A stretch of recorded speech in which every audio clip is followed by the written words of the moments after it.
jiaby mipetraky eto ambony tany, mifankaratsy tsy mifankatia, kanefa tsika jiaby samy olo araiky. Tsara tsika jiaby mifagnaja mba mifankatia.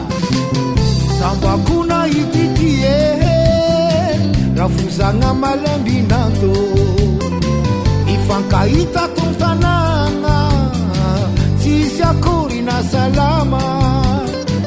Navikoa andra raiky ratsapazana kafadiso, nitetiteta tany maro navikoa mifona mama.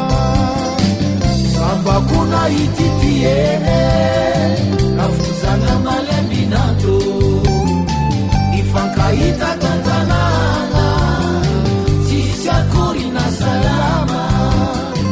Navikoa andra raiky ratsapazana kafadiso, nitetiteta tany maro navikoa mifona mama.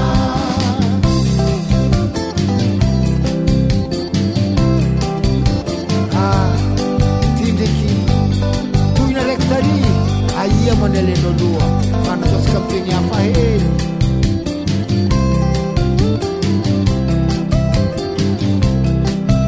Mampanahirana fiainana ty havako aby e, tiagny nagnila tiagny nagnila akory matao. Ndugu zangu nauliza leo, ulikuwa mimi samekiwa, ulikuwa mimi na baba, mama mke na mwanangu, tuliifanya safari iwatani ya Karawa, katikati ya bahari, karaha yetu ilisana. Arafuzeti ya kusana kana iwo,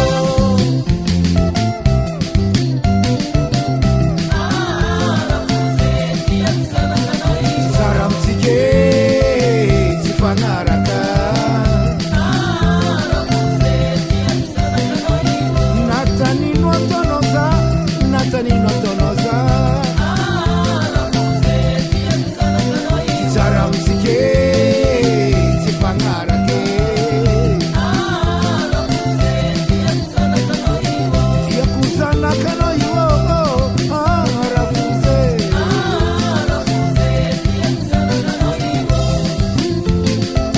Ewa, ça c'est l'amour, oui.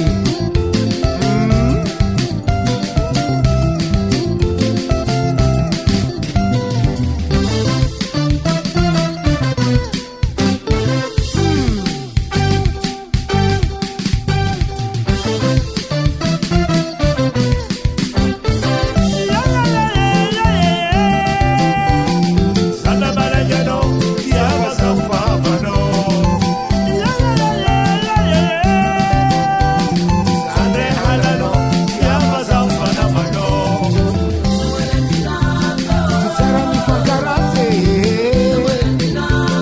tsara tsika tsy mifankatia.